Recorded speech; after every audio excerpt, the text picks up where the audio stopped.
Hello students, now we are going to study Introductory Microeconomics Chapter 5 Theory of Demand Part 3rd. Now in this part we are going to discussing about number 1 market demand function, law of demand, and the last one is assumptions of law of demand. Okay student, तो इस part में हम जो कि तीसरा part है हमारा, इसमें हम मार्केट डिमांड फंक्शन की बात करेंगे। ओके, और हम यहाँ बात करेंगे लॉ ऑफ डिमांड की, जो हम आपको मतलब थ्योरेटिकली और साथ में आपको एक जो डायग्रामेटिक जो उसका रिप्रेजेंटेशन जो डायग्राम से प्रेजेंट किया जाएगा वो भी हम आपको समझाएंगे।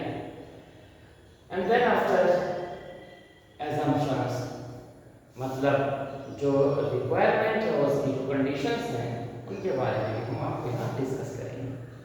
तो ये जो हमारे पास तीन मेन जो हमारे पास यहाँ पार्ट हैं, पॉइंट हैं जो हम आज डिस्कस करेंगे। तो हम सबसे पहले यहाँ पर आते हैं मार्केट डिमांड फंक्शन। तो स्टूडेंट्स, आपने जो इंडिविजुअल डिमांड फंक्शन है उसके बारे में आपने पढ़ा हुआ है, और वो हमने आपको बता दिया था कि जो इंडिविजुअल डिमांड फंक्शन मतलब आप कह सकते हैं कि जो dx है, dx का मतलब है डिमांड फॉर x आर्टिकल, तो उसका जो रिलेशन फंक्शनल रिलेशन था आपके पास, जो उसके डिफरेंट फैक्टर्स थे, ये जो अफेक्टिंग जो पार्ट है डिमांड का, वो हम यहाँ पर उसको हमने बताया था आपको कि फैक्टर्स के फॉर्म में आ जाए या डिमांड फंक्शन के बारे में आपसे पूछा जाए तो आपको सेम आंसर लिखना होता है। तो इंडिविजुअल डिमांड फंक्शन आपको अपने लास्ट वीडियो में समझाया था और वो आपको समझ में भी आ गया था। उसके बाद हमारे पास हमने उसने आपको 3, 4, 5 जो आपके फैक्टर्स थे वो यहाँ पर डिस्क्राइब किए थे। उसके बाद दो फैक्टर्स जो है वो और इंक्लूड हो जाते हैं हमारे पास। ओके, और रिसेंटली आप कह सकते हैं कि कभी-कभी वो वेरी बेस क्वेश्चंस भी आपसे पूछ लिया जा सकता है, उसके अंदर एडिशनल क्वेश्चंस भी पूछा जाता है कि अगर द डिस्ट्रीब्यूशन ऑफ जो हमारे पास एज है उसके हिसाब से पूछा जा सकता है।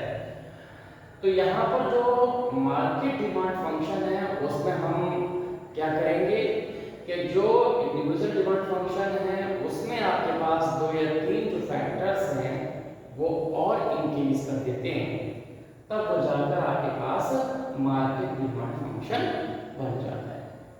ओके, तो वो कौन कौन से आपके पास पार्ट हैं वो हम यहाँ पर एक बार मतलब शॉर्टली से लिखेंगे, और उसके बाद जो मेन आपके पास जो फैक्टर्स हैं जो हमने डिस्क्राइब नहीं किए हैं, जो एक्सप्लेन नहीं किए हैं, उनको हम एक्सप्लेन कर देंगे। ओके, तो हम पहले आ जाते हैं कि जो इंडिविजुअल डिमांड फंक्शन के जो पार्ट्स थे या जो फैक्टर्स थे वो कौन से थे, उनके बेस पर हम यहाँ आपको बताते हैं।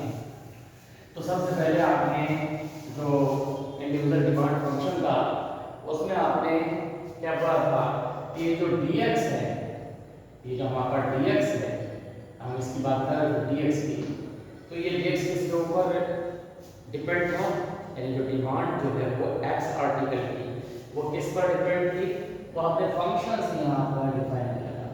पहले हमने आपको बताया था px, अब हम इसको एक्सप्लेन नहीं करेंगे, लेकिन px जो था प्राइस ऑफ ओन गुड, यानी x का प्राइस है तो x आर्टिकल के ऊपर जो है उसका इफेक्ट पड़ जाता है। ये आपको बताया था।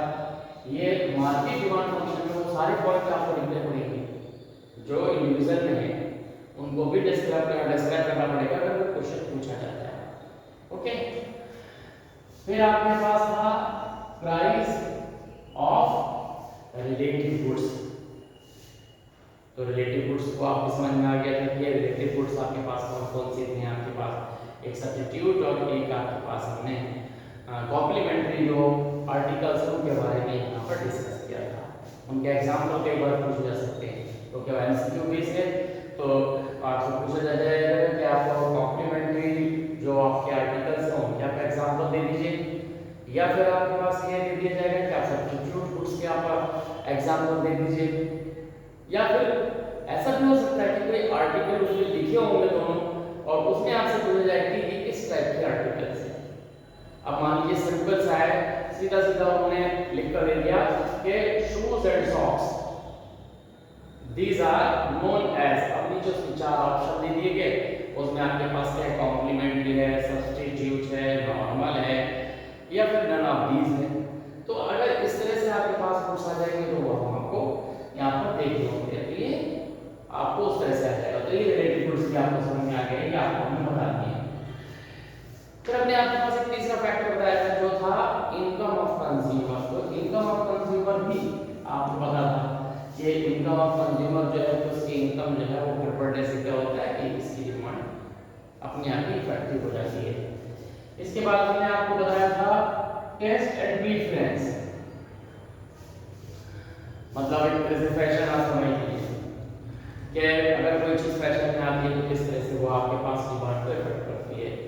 एक और हमने आपको बताया था एक्सपेक्टेशन, ये एक्सपेक्टेशन था आपके पास।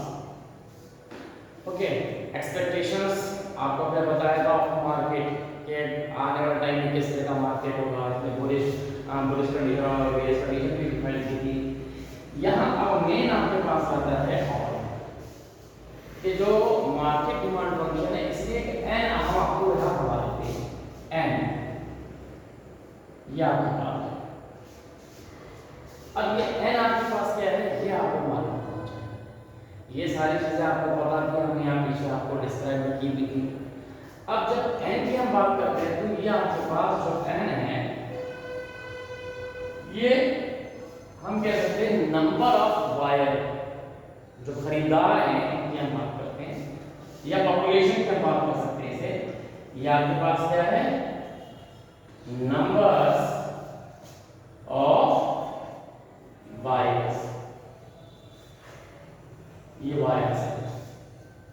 नंबर ऑफ बायर का मतलब जो खरीदार हैं जिनको हम कह सकते हैं पॉपुलेशन, ये पॉपुलेशन भी कहा जाता है, इसको हम पॉपुलेशन यहाँ पर लिख देते हैं शॉर्ट फॉर्म में, ये पॉपुलेशन में हम इस तरह से लिखते हैं POP और एन पॉपुलेशन शॉर्ट में। तो ये पॉपुलेशन कह सकते हैं हम इसे, या आप कह सकते हैं कि जो नंबर ऑफ बायर्स हैं वो आपके पास कैसे होंगे। अब देखिए नंबर ऑफ बायर्स अगर हम इसकी बात करते हैं तो ये जितने भी आपके पास ज्यादा होंगे कंट्री में, मान लीजिए कि पॉपुलेशन ज्यादा है तो ज्यादा पॉपुलेशन होने से क्या हो जाएगा कि आपकी जो क्वांटिटी है वो आपके पास बढ़ जाती है। ओके, तो ये हमारे पास इस तरह से आ जाएगा कि यहाँ पर अगर आपके पास क्या होता है कि नंबर ऑफ जो बायर्स है या जो कंट्री की जो पॉपुलेशन है अगर वो आपके पास किस तरह से हो जाए, अगर क्या हो जाए, बढ़ जाए या घट जाए। फॉर एग्जांपल के लिए हम क्या करें, हमारे पास हम यहाँ कह सकते हैं कि जो आपके पास अभी मौजूदा की पॉपुलेशन के बारे में कह सकते हैं कि जो आपके पास पॉपुलेशन है, आप मान लीजिए कि 10,000 की पॉपुलेशन है, मौजूदा में 10,000 लोग हैं। अब 10,000 के हिसाब से यहाँ की डिमांड है। अब जैसे कि यहाँ पर फैक्टर है कि चीनी मिल का है कि चीनी मिल जो है वो अभी बंद पड़ी हुई है, 10,000 लोग हैं उसमें से डिमांड कर रहे हैं, फैक्ट्री चल पड़े तो इसमें हो सकता है कि आपके पास क्या हो जाए कि पॉपुलेशन यहाँ की बढ़ जाए, मान लीजिए 5,000 लोग और आ जाए यहाँ पर। तो जब पॉपुलेशन बढ़ जाएगी तो क्या होगा, डिमांड आर्टिकल की बढ़ जाती है। ओके, तो यहाँ पर जो हमारे पास जो डिमांड है वो इस पर डायरेक्टली डिपेंड हो गई कि पॉपुलेशन में हमारे पास जो ये जो डिमांड है वो बढ़ जाती है। अगर पॉपुलेशन बढ़ जाए तो डिमांड बढ़ जाएगी, और अगर पॉपुलेशन क्या हो जाए, घट जाए। अगर पॉपुलेशन घट जाए, मान लीजिए कि यहाँ पर 10,000 लोग हैं, इसमें से 5,000 लोग और चले जाए तो आपका मालूम है कि क्या होगा, 5,000 लोग जाने का मतलब है कि यहाँ की जो पॉपुलेशन है वो कम हो गई। अब लोग क्या करेंगे, कम। अब कम करेंगे तो सीधी सी सी बात है कि जो हमारे पास जो डिमांड है आर्टिकल की वो कम हो।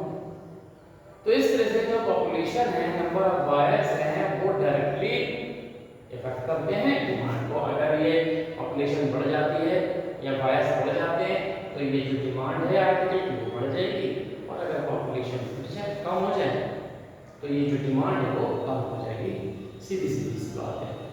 ओके, तो ये हमारे पास क्या होता है कि इस तरह से हम ये कह सकते हैं कि ये फैक्टर है। ओके, तो ये आपको फैक्टर समझ में आ गया कि हम इस तरह से यहाँ पर कह सकते हैं कि ये एक इसका फैक्टर आपके पास है कि जो हमारे पास मार्केट जो डिमांड है उसमें ये नंबर ऑफ जो पॉपुलेशन की हम बात करते हैं, ये पॉपुलेशन हमारे पास इसी तरह से आ जाती है। अब हमारे पास एक और आता है इसमें फैक्टर जिसकी हम बात करते हैं, हमने आपको ये बताया था शुरू में, वो आपके पास है, इसी को हम बोलते हैं, जिससे हमारे पास ये है डिस्ट्रीब्यूशन ऑफ इनकम। अब इनकम क्या है, ये वाई है। इसी के साथ अगर हम डिस्ट्रीब्यूशन यानी यहाँ पर हम लगा देते हैं ये इस तरह से वाई डी, इसके साथ हम यहाँ एक वर्ड लगा देंगे डिस्ट्रीब्यूशन ऑफ इनकम। अब डिस्ट्रीब्यूशन ऑफ इनकम किस तरह से ये मार्केट डिमांड को अफेक्ट करता है, तो यहाँ पर हम लिख सकते हैं, ये आपके पास क्या है, डिस्ट्रीब्यूशन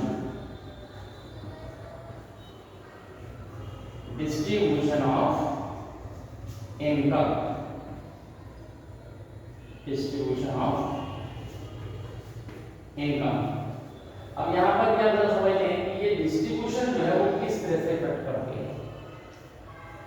डिस्ट्रीब्यूशन का मतलब है कि कंट्री में जो पॉपुलेशन है वो किस तरह से है, कि वहां पर जो डिस्ट्रीब्यूशन है लोगों की इनकम का जो आप लेवल कह सकते हैं कि वो कैसा है, इक्वल है या अनइक्वल है। यहाँ पर समझने वाली बात है आपके पास कि अगर डिस्ट्रीब्यूशन इक्वल है, सब लोगों की इनकम बराबर बराबर है, तो मार्केट जो डिमांड होती है वो ज्यादा होती है। अब ये हम एग्जांपल से आपको समझाएंगे कैसे होती है। ओके, या ये कोई लिखे दूसरी तरफ से हम कहते हैं अनइक्वल, कि लोगों की कुछ की ज्यादा हो रही है, कुछ की कम हो रही है, तब हमारे पास जो इनकम का जो डिस्ट्रीब्यूशन अनइक्वल होने पर जो डिमांड होती है, मार्केट डिमांड जो है वो कम होती है। कैसे होती है साहब, समझ लीजिए, जैसे आपको समझ लीजिए। हम पहले बात करते हैं इक्वल डिस्ट्रीब्यूशन।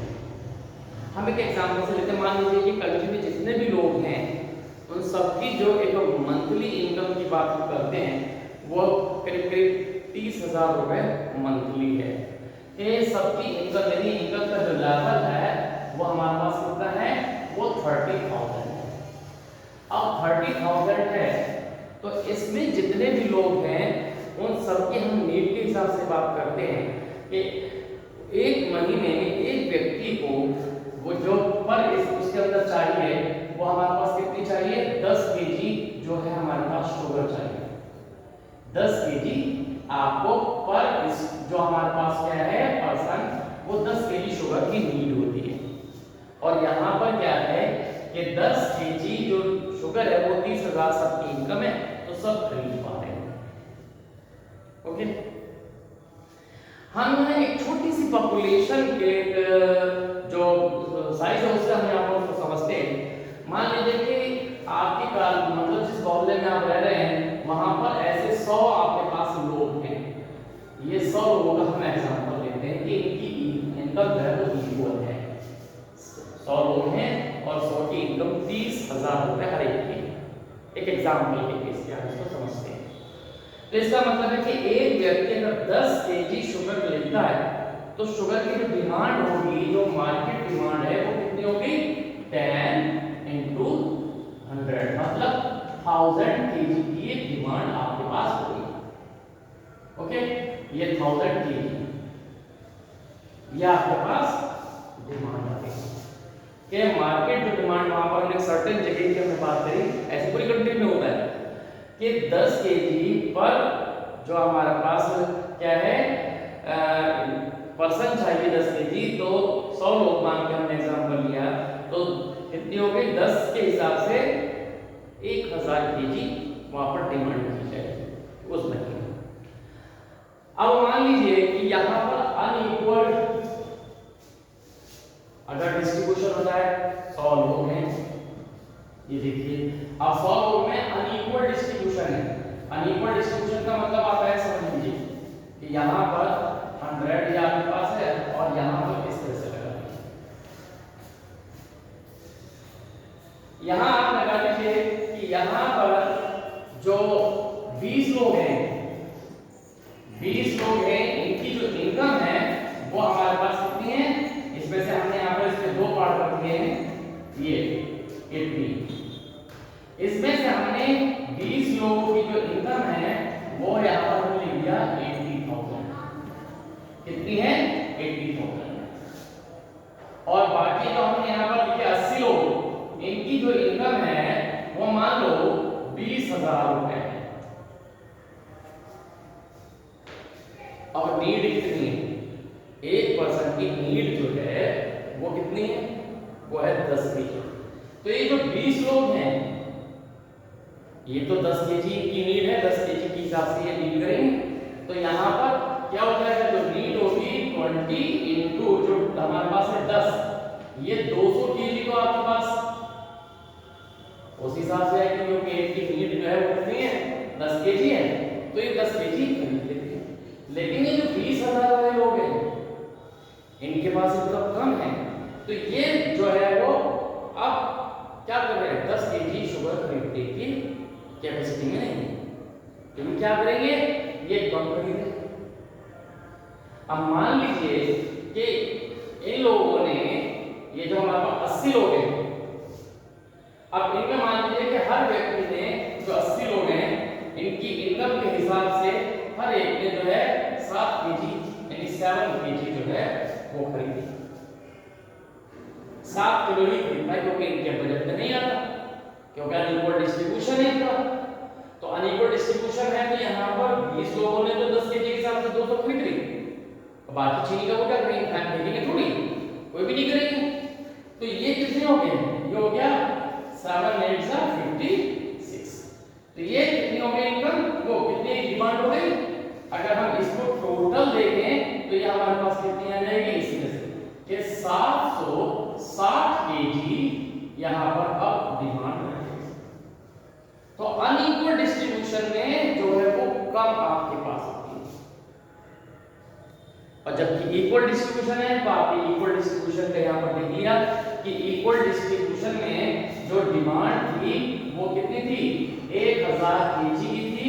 और ये जो हमारे पास अनइक्वल डिस्ट्रीब्यूशन है, यहाँ पर कितनी है, यहाँ पर आपके पास कितनी रह गई, यहाँ आपके पास रह गई ये 760 केजी की डिमांड रह गई, जबकि इक्वल डिस्ट्रीब्यूशन में ये 1000 केजी की डिमांड थी।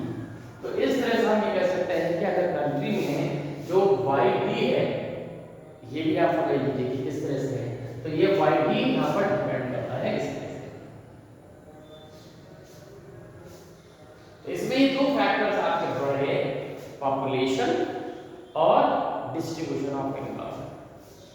ओके, अब इसी तरह से हमारे पास क्या होता है, कभी कभी अलग क्वेश्चन पूछने जाते हैं, क्योंकि है तो इसी के अंदर कि वो अगर कंट्री में क्या क्या डिस्ट्रीब्यूशन ऑफ एज, एज का मतलब ये है लाइफ की बात कर सकते हैं कि अगर कंट्री के रहने वाले लोगों की एज का जो डिस्ट्रीब्यूशन है वो कैसा है। अगर ज्यादा लोग क्या हैं, यंग हैं, तो यंग होने का मतलब है कंट्री में ऐसे आर्टिकल ज्यादा डिमांड में आएंगे जो क्या है, फैशनेबल हैं, यानी कॉस्मेटिक जो है आपके पास आएंगे, जो फूड खाने पीने के आइटम हैं उनमें आपके पास डिमांड होगी, फास्ट फूड की डिमांड होगी, क्योंकि यंग लोगों की जो हैबिट होती है वो इसी तरह से होती है। और अगर कंट्री में ज्यादा लोग क्या हैं, एज्ड लोग हैं, बुजुर्ग हैं, ओल्ड लोग हैं, यंग है या ओल्ड है। अब ओल्ड है तो ओल्ड के साथ क्या होता है, बहुत सारी चीजें अपने आप हो जाती हैं। वो क्या होता है, मोस्टली क्या होता है, वो पेशेंट बन जाते हैं, तो वहां पर मेडिसिनल वैल्यू ज्यादा बढ़ जाती है। तो कंट्री में मेडिसिन जो है वो ज्यादा डिमांड की जाएगी। फैशन, अब फैशन होल्ड तो करते नहीं, तो कॉस्मेटिक आपके पास नहीं होगा, फैशन के आर्टिकल्स वहां पर नहीं डिमांड किए जाएंगे। वहां पर डिमांड क्या होगा कि जो रिक्वायरमेंट है केवल जिंदा रहने के लिए वो उसको करेंगे, बाकी वो अपने आप को फिट करने के लिए क्या करेंगे, वो मेडिकल पर ज्यादा डिपेंड हो जाते हैं। तो वो दवाइयाँ, मेडिसिन की जो आपके पास डिमांड ज्यादा है। आप हर तरह से आपसे देख सकते हैं कि अगर ओल्ड एज है तो वो क्या होता है, उनका फिर जो एक जो सोचने का जो ढंग है वो चेंज हो जाता है। वो ज्यादा से ज्यादा क्या करते हैं, वो सेविंग की तरफ जाने लगते हैं, कम खर्च करते हैं, वो ज्यादा लग्जरियस पर नहीं जाएंगे। ओके, वो क्या करेंगे, वो अपने जो हेल्थ से रिलेटेड जितने भी ट्रीटमेंट है उन पर खर्च करेंगे। ओके, और जो यंग होते हैं तो यंग में किसी बात की उनको चिंता तो होती नहीं, वो अपने फैशन, लग्जरियस, कंफर्ट और आपके पास जितने भी कॉस्मेटिक प्रोडक्ट ये सब हैं आपके पास रहते हैं। तो इस तरह से हमारे पास क्या होता है कि वो जो डिस्ट्रीब्यूशन ऑफ एज अगर पूछा जाता है तो वो इस तरह से लिख सकते हैं, लेकिन उसको मार्केट डिमांड फंक्शन में मोस्टली दिखाया नहीं जाता है, लेकिन क्वेश्चन जरूर पूछा जा सकता है, वेरी बेस्ट क्वेश्चन है।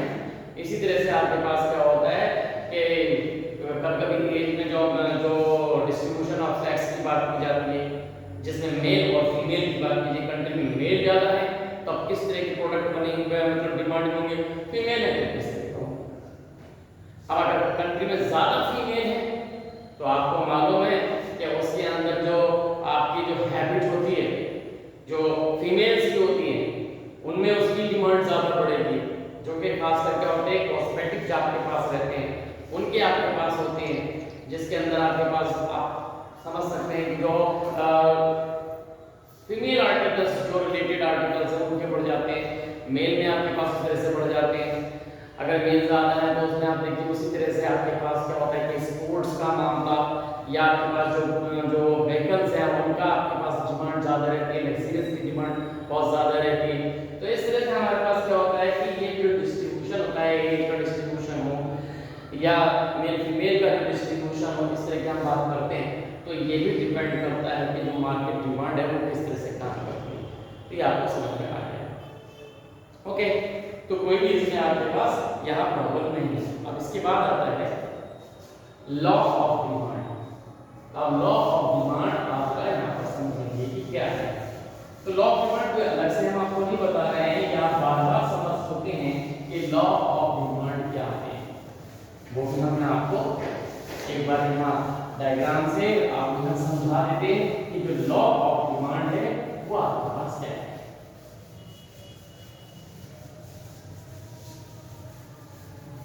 तो ये आपको जो डिमांड है ये आपने देखा है कि अभी तक जो रिलेशन होता था प्राइस का, उसी प्राइस के रिलेशन को ही नाम दे दिया गया है और वो कहा गया है लॉ ऑफ डिमांड। अगर हम बात करते हैं तो यहाँ पर हम लिखते हैं कि लॉ ऑफ डिमांड, ये लॉ ऑफ डिमांड। तो लॉ ऑफ डिमांड जो है वो क्या होता है, जो क्वांटिटी डिमांड है और जो प्राइस है, ये इन दोनों का रिलेशन है। अब दोनों का रिलेशन कैसे है कि जैसे आपके पास क्या है, लॉ ऑफ डिमांड क्या बोलते हैं, एक चीज याद रखिए कि यहाँ पर एजम्पशंस भी हमने कहे थे कि एजम्पशंस बहुत जरूरी है। तो एजम्पशंस हमारे पास क्या होता है, हम एक वर्ड लिखते हैं, ये आपके पास आता है अदर थिंग्स, यहाँ पर यूज करते हैं अदर थिंग्स आर, यहाँ बोलते हैं रिमेन कांस्टेंट, रिमेन कांस्टेंट। ये जो वर्ड है वो बहुत इंपॉर्टेंट है। ये क्या है, इसे हम बोलते हैं, जब भी हम डिफाइन करते हैं कि if other things are remain constant, यानी मार्केट में बाकी जितनी भी चीजें हैं वो सब क्या है, कांस्टेंट है, उनमें कोई चेंज नहीं है। यही assumptions कहलाते हैं। assumptions का मतलब आप ये समझ लीजिए कि ये जो मेन हमने लाइन लिखी है इसको इंडिकेट करते हैं, ये करते हैं assumptions को। assumptions हमारे पास जो है उनको आप ये इंडिकेट करते हैं। तो एक साथ दूसरी चीज आपके पास है assumptions। assumptions का मतलब आप समझ लीजिए कि जैसे कि आपके पास रेफरेंस आर्गेनिक कांस्टेंट यानी y यानी कि जो कंज्यूमर है, जो खरीदारी कर रहा है, उसकी इनकम में कोई चेंज नहीं होना चाहिए। ओके, जो आपके पास टेस्ट और जो प्रीफरेंस है उस पे कोई चेंज नहीं होना चाहिए। जैसे रिलेटेड गुड्स हैं उनमें कोई चेंज नहीं होना चाहिए। जो प्राइस है, हमने प्राइस की बात की है कि प्राइस किसके, रिलेटेड गुड्स के नहीं चेंज होने चाहिए, कॉम्प्लीमेंट्री के नहीं होने चाहिए। इसी तरह से वेदर का कोई फर्क नहीं पड़ना चाहिए। जैसे कि गर्मी है तो गर्मी है तो गर्मी ही होनी चाहिए, समर का सीजन है तो समर सीजन होना चाहिए। ऐसा नहीं है कि कोई एकदम विंटर की बात करने लगे, क्यों, क्योंकि विंटर आने पर क्या हो जाएगा, आर्टिकल का ट्रेंड हो जाता है, वो चेंज हो जाता है। फिर उसके अंदर लोगों को टेस्ट बदल जाते हैं अपने आप कि जो हॉट चीजें हैं वो, जैसे कि आपके पास अभी गर्मियां हैं तो इसके अंदर जितने भी कोल्ड ड्रिंक्स है उनकी डिमांड ज्यादा होगी, ठंडी चीजों की डिमांड ज्यादा होगी। जो कलर है उसके अंदर जो लाइट कलर है लोग ज्यादा यूज करते हैं, तो कपड़े भी उसी तरह से लोग डिमांड में लाते हैं। ओके, कॉटन ज्यादा पसंद करते हैं। अगर वेदर चेंज हो गया, मान लीजिए विंटर आ जाएगा, तो फिर उसके अंदर क्या होगा, वूलन, जो कपड़े हैं उनको ज्यादा दिखाई देगा, ऊन ज्यादा दिखाई देगी। तो ये सारी चीजें हैं, इसी को बोलते हैं assumptions। क्या होना चाहिए, the consumer, the income of consumer should not increase, या फिर आप चेंज कर सकते हैं, घटना बढ़ना दोनों ही चेंज करिए। No change in income of है, no change in taste and preference of the consumer, उसमें भी चेंज नहीं होना चाहिए। इसी तरह से जो क्लाइमेटिक कंडीशन है वो भी चेंज नहीं होनी चाहिए, और जो ज्योग्राफिकली मतलब जो है प्लेस वो भी नहीं चेंज होना चाहिए। जैसे कि अगर मधुरा की बात करें, मधुरा में होनी चाहिए। ऐसा नहीं कि हम यहाँ से हट के कहाँ चले जाए, जम्मू कश्मीर चले जाए, स्विट्जरलैंड चले जाए, क्योंकि वहाँ पर आर्टिकल अलग होते हैं। तो ये assumptions में आता है। तो इस तरह से कहते हैं कि other things are remaining constant if we bring the change in price। अब bring change in price का मतलब है कि हम क्या करें, प्राइस में चेंज कर दें। तो then प्राइस में चेंज अगर करते हैं तो after that the change in quantity demanded क्या मस्ट बी चेंज, कि ये जो हम if the change in price then after the quantity demanded also change. अब ये चेंज कैसे होता है, जैसे प्राइस में आपने क्या किया कि if the price increase then quantity demanded decrease, vice versa. Vice versa मतलब कि अगर प्राइस क्या होता है, बढ़ जाता है, तो क्वांटिटी डिमांडेड कम हो जाती है,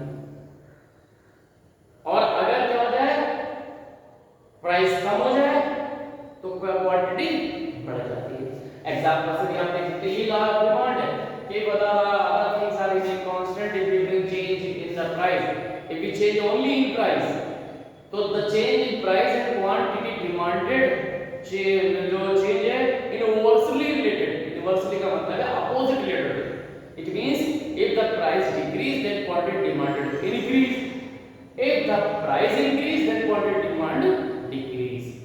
फॉर एग्जांपल ये मान लीजिए कि आपके पास प्राइस जो है वो कितना है, यहां पर आपने प्राइस जो है वो लिख दिया कि ये 20 रुपए है। प्राइस कितना है, वो 20 है, और 20 ऐसे लिख लीजिए, यहां पर प्राइस लिख लीजिए, ये है प्राइस 20, और यहां पर जो है ये क्वांटिटी है, क्योंकि भाई को कर देते क्वांटिटी। प्राइस जो है यहां देखिए 50 है हमारे पास। अब इस प्राइस जो है अगर ये हमारे पास क्या हो जाए 15 हो जाए, तो इसकी क्वांटिटी जो है वो बढ़ जाएगी, वो आपके पास कितनी हो जाएगी, 70 हो जाएगी प्राइस के कम होने पर। यानी अगर यहां पर प्राइस देखते हैं, प्राइस है और यहां पर ये प्राइस है और ये क्वांटिटी, इन दोनों में किस तरह का रिलेशन है, अगर ये प्राइस जो है कम हो रहा है तो ये क्वांटिटी जो है वो बढ़ रही है। इस तरह से प्राइस के कम होने पर देखिए क्वांटिटी बढ़ रही है।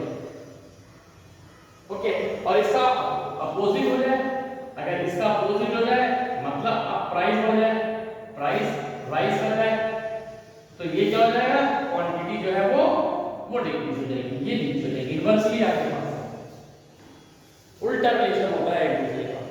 तो इस तरह से हमारे पास क्या होगा कि ये जो रिलेशन आते हैं वो हमारे पास क्या होंगे, अपोजिट होंगे। तो ये देखिए प्राइस क्या होता है, जैसे कम हो रहा है क्वांटिटी इसकी बढ़ रही है। और इसके अगेंस्ट अगर हम यहाँ पर देखें, फिर से देख लीजिए कि अगर ये प्राइस कितना है 20 है और क्वांटिटी इसकी 50 है, अब इसके प्राइस को बढ़ा दें। अगर यहाँ पर एक कंडीशन फर्स्ट हो गई, ये पहली कंडीशन आपके पास ये है, दूसरी कंडीशन हमारे पास ये आ गई कि हम इसके अंदर एक दूसरी कंडीशन दिखा रहे हैं कि प्राइस जो है बढ़ती है 25 हो जाए, तो जो क्वांटिटी है वो क्या हो जाएगी, वो बढ़ जाएगी। तो ये दूसरी कंडीशन आपके पास यहाँ से यहाँ तक आपके पास क्या होगी, ये दूसरी कंडीशन होगी। पहली कंडीशन में आपने यहाँ तक यहाँ से यहाँ तक आपने देखा कि प्राइस के कम होने पर क्या होता है, ये आपके पास क्या हो जाता है, क्वांटिटी बढ़ जाती है, और प्राइस बढ़ने पर क्वांटिटी बढ़ जाती है।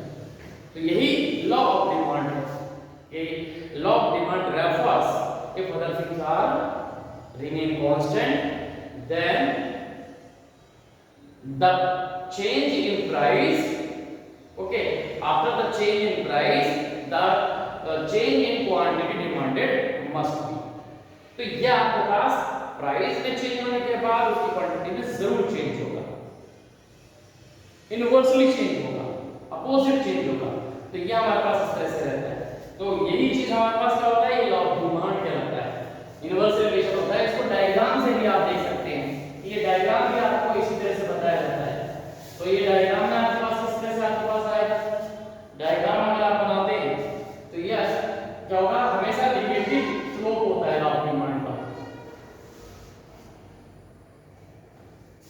ये देखिए, ये हमारे पास डिमांड पर इस तरह से आएगा कि अगर आप डिमांड पर दिखाते हैं ये डिमांड पर, ओके, ये आपके पास क्या है, ये क्वांटिटी है,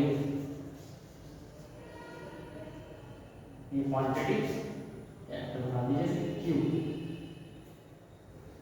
और ये आपके पास प्राइस है। ओके, अब देखिए पहले हमारे पास ये है क्वांटिटी और प्राइस, ये P है। ओके, अब यहाँ पर क्या है, ये Q,